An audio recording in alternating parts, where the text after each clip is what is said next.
Praise the Lord. இன்னைக்கு நம்ம என்ன பார்க்க போறோம் அப்படின்னா, இப்போ நம்ம வந்து ஒரு பர்த்டே பார்ட்டிக்கு போறோம், ஒரு ஃபங்க்ஷனுக்கு போறோம். பர்த்டே பார்ட்டி அப்படின்னா, அந்த யாருக்கு பர்த்டேவோ அவங்கள பத்தி நம்ம மெயினா பேசுவோம். அவங்களுக்கு தான் கிஃப்ட்ஸ் வாங்கிட்டு போவோம். அவங்கள குறிச்சு தான் இன்னைக்கு ஃபுல் ஈவென்ட்டுமே அவங்கள வந்து ஒரு பேஸ் பண்ணி தான் இருக்கும். யாருக்காக ஒரு ஈவெண்ட் நடத்துறோமோ அந்த ஈவெண்ட்ல வந்து அவங்கள தான் நம்ம வந்து மெயின் முக்கியத்துவப்படுத்தி, அவங்களுக்கு ஹானர் பண்ணி, அவங்கள வந்து கனப்படுத்தி, அவங்களுக்கு பிடிச்சதெல்லாம் செஞ்சு, அவங்களுக்கு என்னெல்லாம் பிடிக்குமோ அதெல்லாம் பண்ணி அவங்கள சந்தோஷப்படுத்துவோம். அதே மாதிரி தான் நம்ம கிறிஸ்மஸ் அப்படிங்கிறப்போ, நம்ம கிறிஸ்மஸ் யாருக்காக கொண்டாடுறோம்? ஏசப்பாக்காக. ஏசப்பாவோட பிறந்த நாளை தான் நம்ம நினைவு கூர்றோம். அப்போ நம்ம கிறிஸ்மஸ்ல நம்ம பண்ற செலிப்ரேஷன்ஸ் எல்லாமே என்ன அப்படின்னா, ஒரு பர்த்டே பார்ட்டி மாதிரி, ஏசப்பாக்கு ஒரு பர்த்டே பார்ட்டி வைக்கிற மாதிரி. அப்போ அந்த கிறிஸ்மஸ் செலிப்ரேஷன்ஸ் எப்படி இருக்கணும் அப்படின்னா, அவரை சந்தோஷப்படுத்துற மாதிரி, அவருக்கு பிரியமான மாதிரி இருக்கணும். அதுல முதல்ல என்னன்னா, அவர் இந்த பர்த்டே பார்ட்டில இருக்கணும். இப்ப ஏசப்பா நம்ம வீட்டுக்கு வரணும் அப்படின்னா, நம்ம என்ன பண்ணணுமோ அதை நம்ம பண்ணணும்.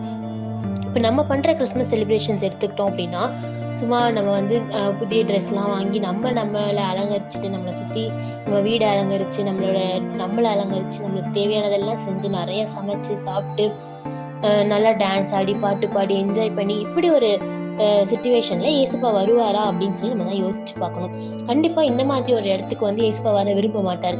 இதுவே ஏசப்பா எப்படிப்பட்ட ஒரு இடத்துக்கு வர விரும்புவார் அப்படின்னா, ஒரு நல்ல ஒரு துதி ஆராதனை நடத்தி, ஒரு வர்ஷிப் பண்ணி, ஒரு பைபிள் வாசிச்சு, வசனங்களை தியானிச்சு, ஒரு நல்ல ஒரு ப்ரேயரை நம்ம வந்து பண்ணோம் அப்படின்னா, அந்த இடத்துல ஏசப்பா வரக்கு விரும்புவாரு. அவருக்கு அது ரொம்ப பிடிச்சமான ஒரு இடமா இருக்கும். அப்போ நம்ம வந்து ஏசப்பாவை இந்த கிறிஸ்மஸ் அப்படின்றப்போ நம்ம வந்து ஏசப்பாவோட பிறந்தநாளை தான் கொண்டாடுறோம். அப்போ நம்ம கொண்டாட்டத்துல ஏசப்பா இருக்கணும் அப்படின்னு நினைச்சோம்னா, நம்ம முதல்ல பண்ண வேண்டிய காரியம் அவருக்கு என்ன பிடிக்குமோ அதை நம்ம வந்து செய்யணும். அதை நான் இந்த மாதிரி ஒரு நல்ல ஒரு ப்ரேயரை வைக்கும் போது, இல்லை 4 பேத்துக்கு நம்ம சுவிசேஷம் சொல்லும் போது, இல்லை நம்மளுடைய செலிப்ரேஷன்ஸே வந்து ரொம்ப நீட்டா அமைதியா இருக்கும் போது நம்மளுக்கு ஏசப்பாக்கு என்ன பண்ணுவோம், அந்த மாதிரி இடங்கள் பிடிக்கும். அப்போ அந்த மாதிரி இடத்துல ஏசப்பா வர விரும்புவாரு. அவர் தன்னுடைய பிரசன்ஸை வந்து காமிப்பாரு. முதல்ல அவரை இன்வைட் பண்ணி அவரை நம்ம பார்த்துட்டதுக்கு அப்புறம் தான் நம்ம என்ன பண்ணணும், நம்ம கிறிஸ்மஸ் செலிப்ரேட் பண்ணணும். அது இல்லாம சும்மா நம்ம மட்டும் கிறிஸ்மஸை வந்து நம்ம இஷ்டப்படி மற்றவங்க பார்க்கறதுக்காக, மற்றவங்க நம்மளோட கெத்தை பார்க்கறதுக்காக நம்ம செலிப்ரேட் பண்ணோம், இல்லைன்னா நம்ம என்ஜாய் பண்றதுக்காக செலிப்ரேட் பண்ணோம் அப்படின்னா அது வந்து ஒரு அர்த்தமுள்ள கிறிஸ்மஸா கண்டிப்பா இருக்காது. லூக்கா 2வது அதிகாரத்துல நம்ம பார்க்கும்போது சிமியோன் அப்படிங்கிற ஒருத்தர் வந்து இயேசு கிறிஸ்துவோட பிறப்பை பார்க்கறதுக்காக வந்து வெயிட் பண்ணிட்டு இருக்காரு. ரொம்ப வருட காலமா வந்து வெயிட் பண்ணிட்டு இருக்காரு. அப்போ ஏசப்பாவை வந்து அவங்களோட பேரண்ட்ஸ் கூப்பிட்டு போகும்போது அவங்க பார்க்குறாங்க. பார்த்துட்டு ஏசப்பாவை கையில எடுத்து அவங்க வந்து வாழ்த்து சொல்லிட்டு, உம்முடைய ரட்சணியத்தை என் கண்கள் கண்டது அப்படின்னு சொல்லி 32வது வசனத்துல சொல்றாங்க.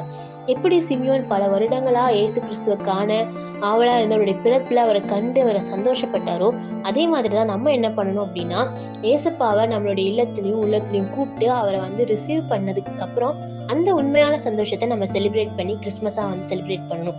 அப்படி நம்ம பண்ணும்போது மட்டும்தான் நம்ம செலிப்ரேட் பண்ற கிறிஸ்மஸ் அர்த்தமுள்ளதா இருக்கும்.